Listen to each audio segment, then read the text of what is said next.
Reciban nuestro saludo al iniciar la actividad orientadora número 4 de la asignatura Pediatría 1.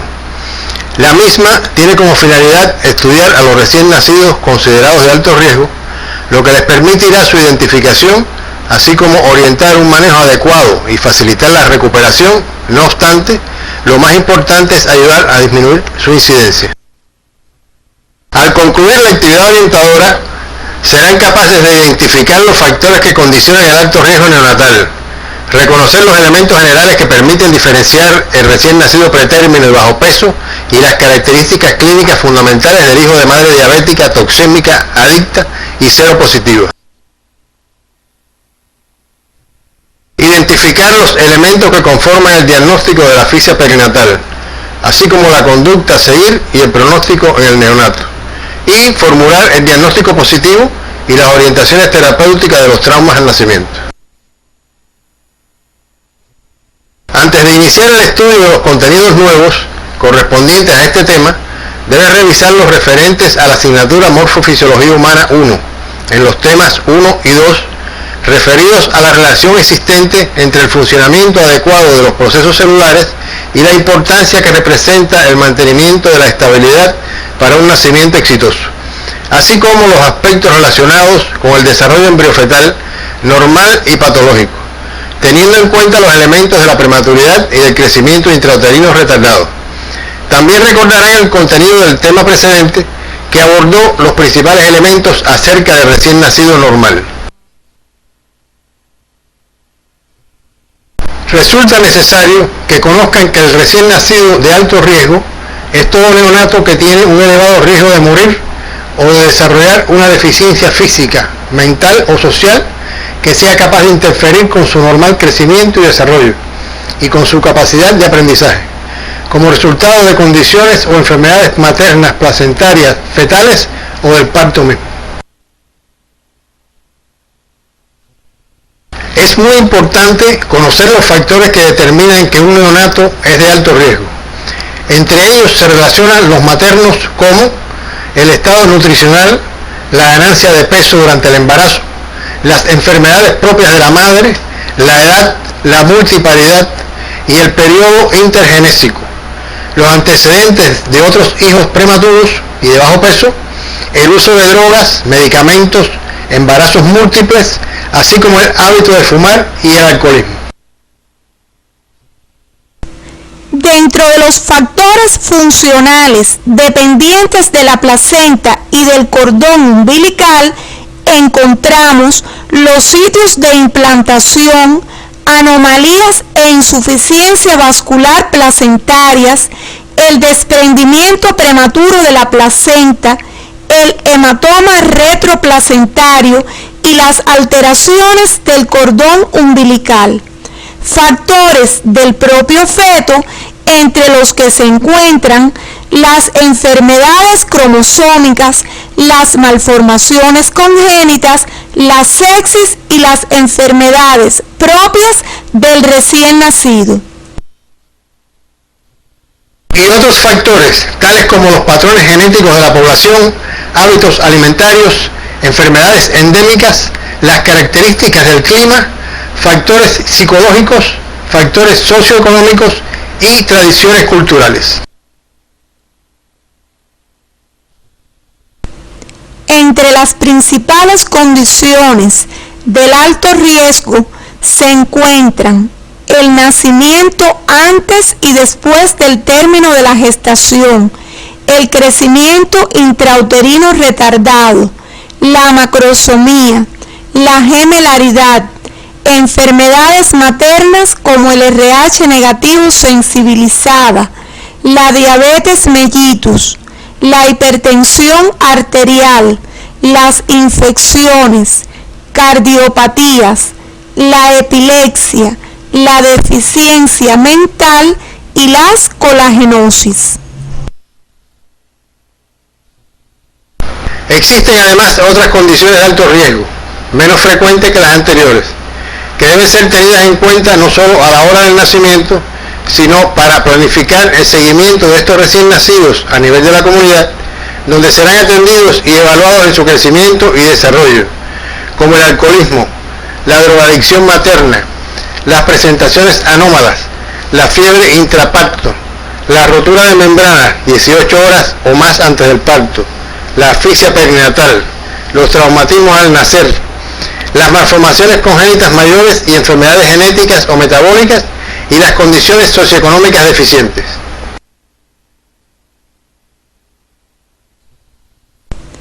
El término prematuro fue creado para definir una característica del recién nacido, estrechamente ligada a un incremento de la morbilidad y la mortalidad. Este ha evolucionado en el decursar del tiempo, teniendo en cuenta fundamentalmente dos variables continuas: el peso al nacer y el tiempo de gestación. Así tendrán presente que el recién nacido pretérmino es aquel que nace antes de las 37 semanas de gestación, mientras que la denominación de recién nacido de bajo peso se corresponde con aquellos nacidos a término o no, pero con peso inferior a 2.500 gramos. Los posibles problemas de salud del niño prematuro están siempre relacionados con el parto anticipado y la dificultad de adaptación del recién nacido a la vida extrauterina, debido a la inmadurez de sus sistemas orgánicos y funcionales. En 1935, Hess señaló que tratando de manera adecuada a estos niños se lograba la supervivencia de un buen número de ellos. Este momento marca el inicio de un desarrollo científico-técnico de gran magnitud en el campo de las investigaciones fisiológicas, clínicas, bioquímicas y sociales, que han logrado disminuir tanto la prematuridad en sí como la morbilidad y mortalidad en este grupo. Entre las causas más frecuentes que originan el nacimiento pretérmino se encuentran el embarazo en la adolescencia, la desnutrición materna, considerándose esta cuando la madre presenta un peso y una talla inferior a 100 libras y 150 centímetros respectivamente.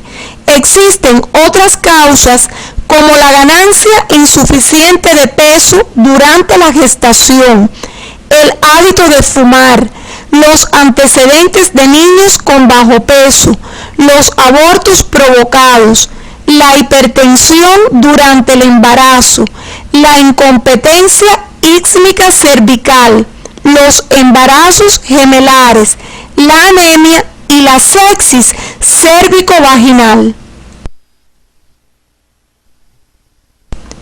El recién nacido bajo peso pretérmino presenta elementos clínicos característicos, como la proporción entre la longitud del tronco y los miembros mayor que en los niños a término, la talla por lo general inferior a 47 centímetros y el perímetro craneal menor de 34 centímetros.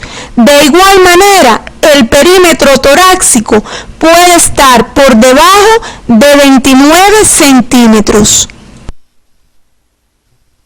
El cabello es fino como pajusa. La oreja está constituida por escaso cartílago, lo que dificulta su retorno a la posición normal una vez que se le flexiona sobre su eje longitudinal. En el dorso del tronco se aprecia abundante lanugo. Las areolas están pobremente pigmentadas y no hacen relieve, y el botón mamario es menor de 0,5 centímetros.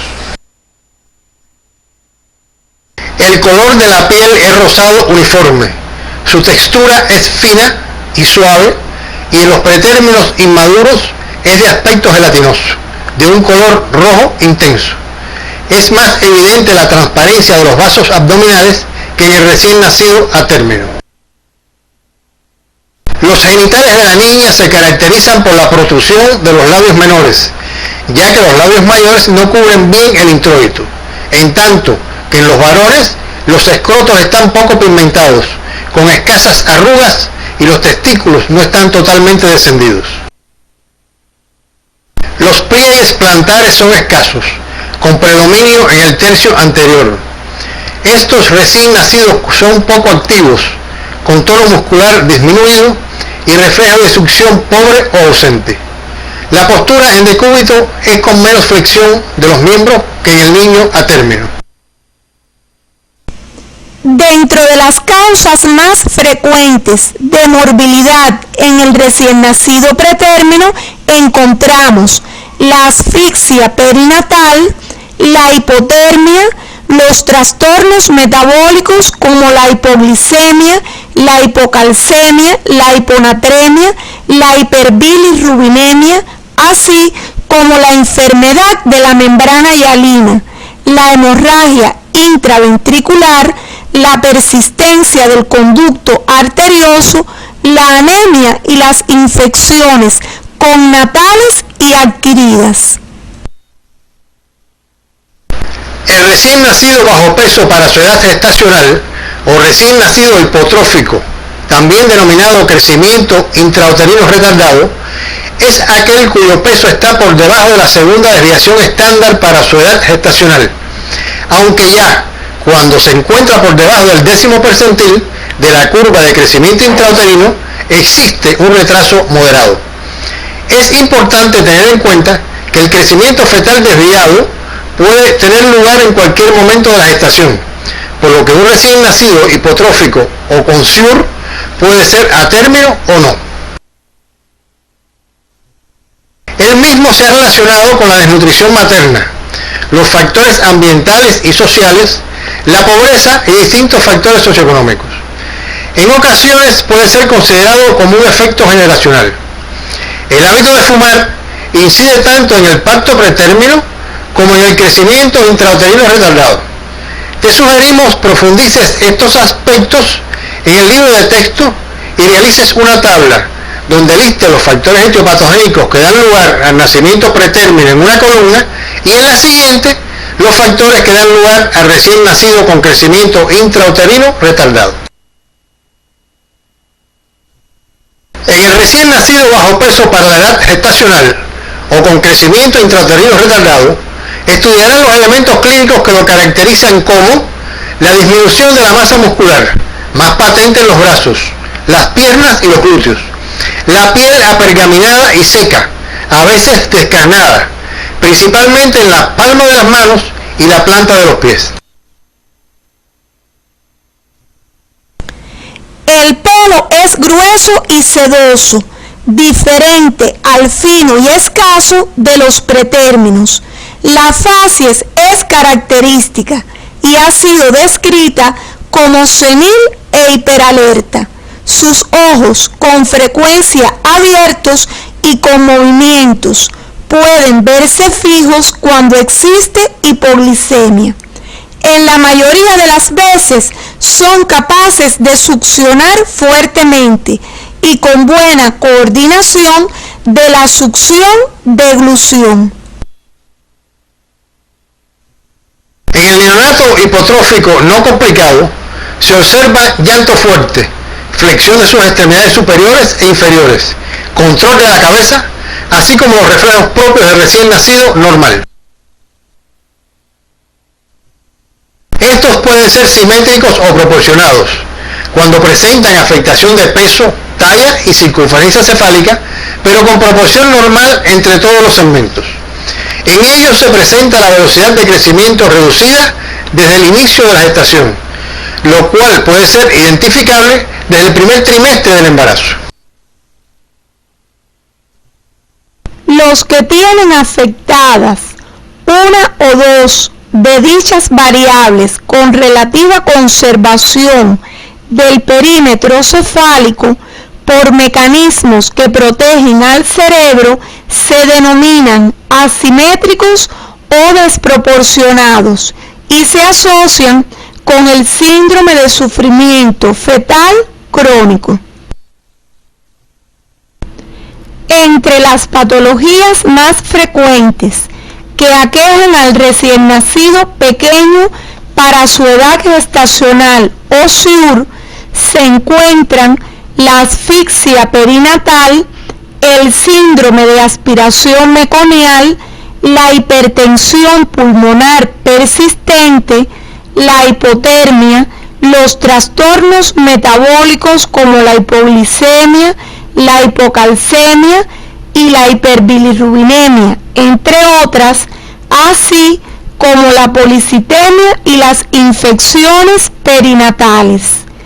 Es importante que conozcas que las malformaciones congénitas e infecciones prenatales producidas por el grupo TORCH son más frecuentes en el neonato con crecimiento intrauterino retardado de tipo simétrico.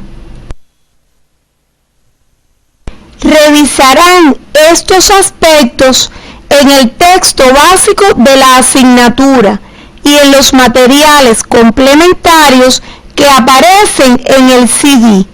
Te sugerimos realizar un cuadro sinóptico donde reflejes las características diferenciales entre el bajo peso con peso adecuado y el SIUR, teniendo en cuenta la etiopatogenia, las características clínicas de ambos y la morbilidad más frecuente en cada grupo. La asfixia perinatal es una importante entidad que junto a las infecciones constituyen las dos principales causas de mortalidad perinatal y es responsable además de secuelas en los sobrevivientes. Durante el trabajo de parto y en el periodo neonatal inmediato, el diagnóstico de asfixia es una necesidad imperiosa para el personal que atiende a la madre y al recién nacido, con el objetivo de optimizar las conductas e intervenciones a implementar. Se define a la asfixia como un estado clínico originado por una disminución de la hematosis de intensidad suficiente como para conducir rápidamente a la muerte si no se revierte esta situación. Se acompaña necesariamente de hipoxemia y de hipercapnia, seguidas de isquemia, hipoxia ística y acidosis láctica, con todas las alteraciones funcionales y estructurales derivadas de ellas. La afectación puede comprender órganos tan disímiles como pulmón, corazón, riñón, hígado y el sistema nervioso central.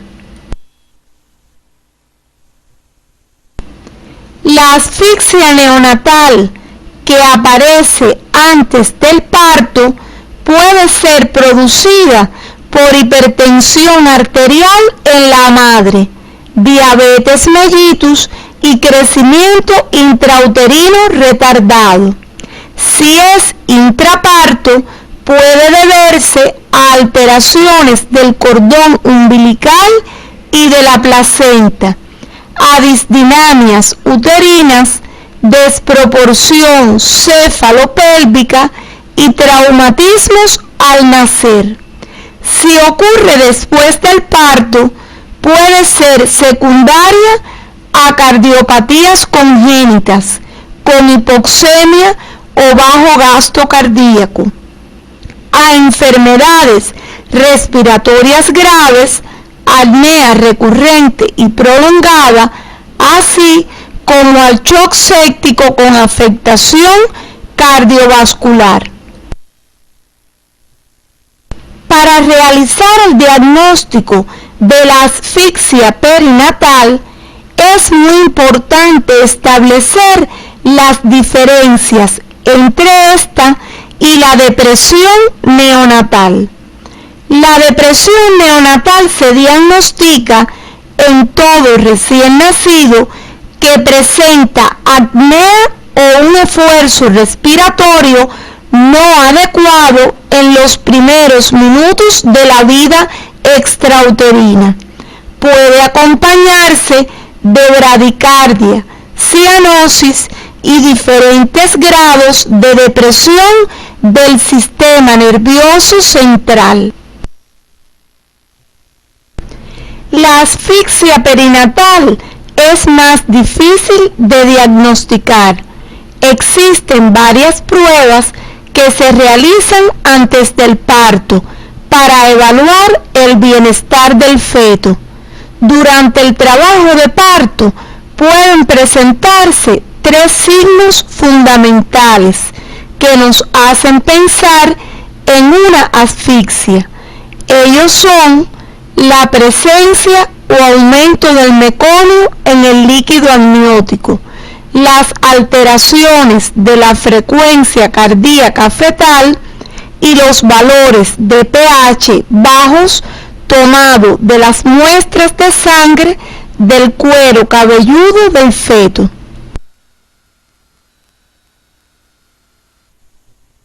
Desde el punto de vista clínico, el neonato asfíctico puede presentar manifestaciones de fallo multiorgánico a nivel del aparato respiratorio, del sistema cardiocirculatorio, en la función renal, el sistema digestivo y alteraciones metabólicas, endocrinas y del sistema nervioso central. Tendrán presente la utilidad del puntaje de Apgar, el cual fue objeto de estudio en la actividad anterior, siendo este un indicador del estado del recién nacido en el momento de su nacimiento. Recordarás que las bajas puntuaciones del mismo, por debajo de 3 a los 5 minutos, son signos de mal pronóstico en el neonato asfíctico. Es importante tener en cuenta que lo más preocupante es el pronóstico neurológico a largo plazo, el cual está muy relacionado con el tiempo de demora en la recuperación inicial del recién nacido. En el manejo de un recién nacido asfíctico no debe existir demora en emprender la reanimación ante el neonato deprimido.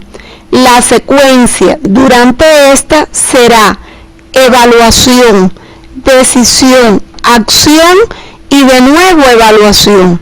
Para ello tendrán en cuenta 3 elementos importantes en el momento de la reanimación neonatal: el esfuerzo respiratorio, la frecuencia cardíaca y la coloración. Deben realizar un resumen de estos aspectos, los cuales serán objeto del taller de la presente semana. Para ello se apoyarán en los materiales complementarios acerca de la asfixia neonatal que aparecen en el CD de la asignatura y retomarán las orientaciones para el estudio dadas la semana anterior acerca de la valoración del recién nacido al momento del nacimiento a través del test de Apgar, su validez y fiabilidad, así como la importancia del mismo.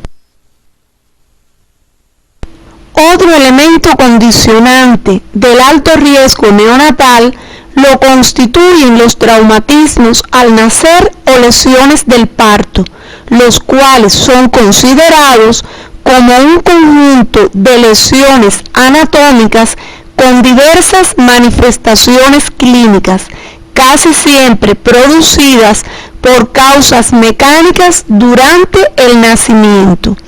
En 1995, la Organización Mundial de la Salud reportó que el 28% de las muertes neonatales en el mundo fueron a causa de la asfixia y de los traumas al nacer.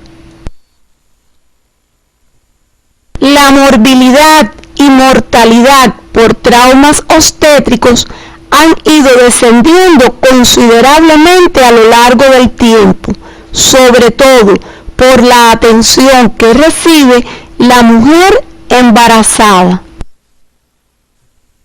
Debe precisarse la existencia de un grupo de factores de riesgo que condicionan la ocurrencia de los traumatismos del parto, entre los que se encuentran la primiparidad, el parto prolongado o extremadamente rápido, la presentación anormal, el oligoamnios, la prematuridad y posmadurez, la macrosomía y las distocias como los partos instrumentados, así como la desproporción cefalopelviana.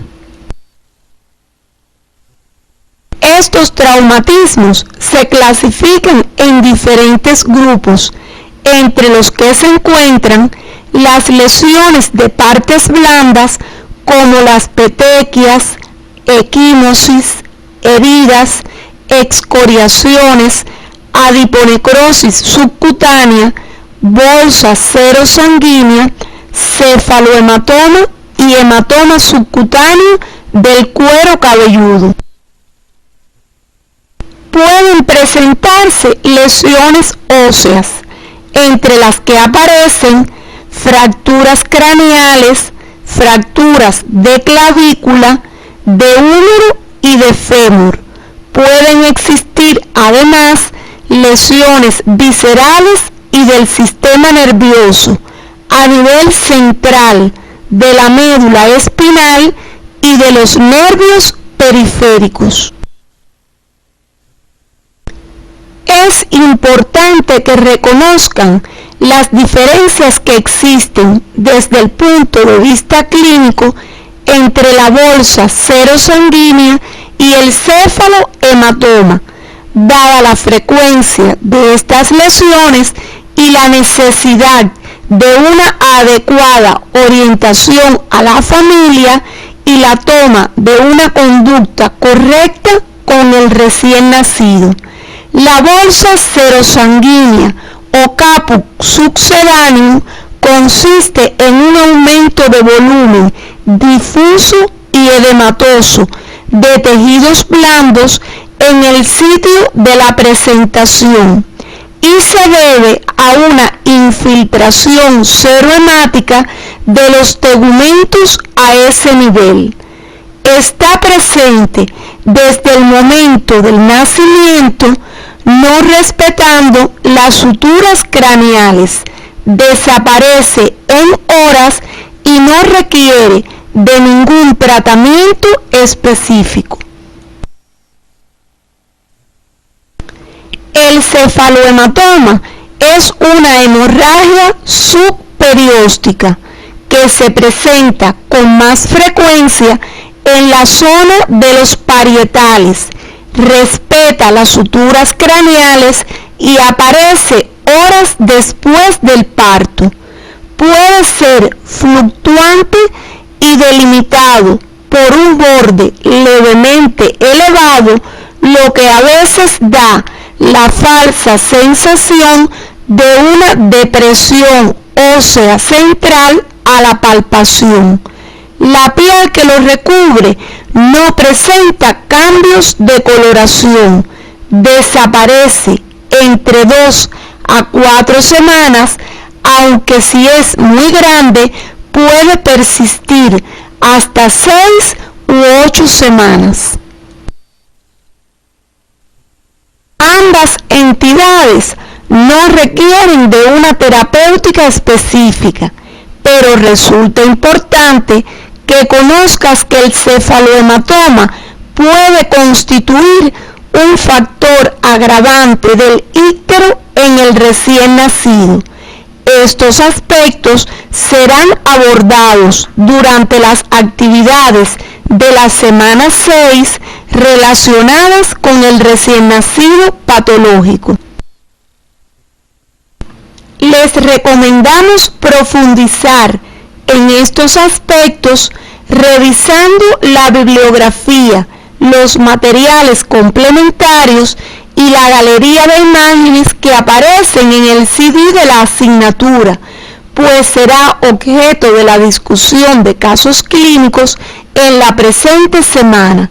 Puedes realizar además una representación esquemática sobre las zonas de localización y las características de los traumatismos del parto, así como los elementos que diferencian a la bolsa serosanguínea del cefalohematoma, lo cual te ayudará a la mejor comprensión de este contenido.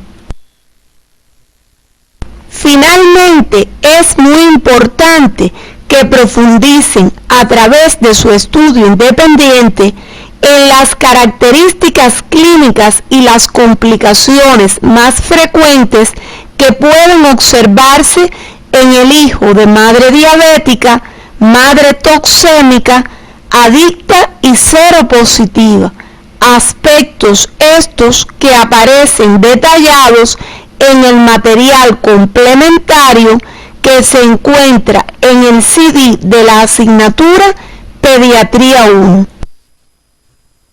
Una vez concluida la actividad orientadora de hoy, arribamos a las siguientes conclusiones. La atención y los cuidados médicos correctos al recién nacido de riesgo no solo contribuyen a una menor mortalidad en esta etapa de la vida, sino que también posibilita que los neonatos sobrevivan con la mayor calidad posible.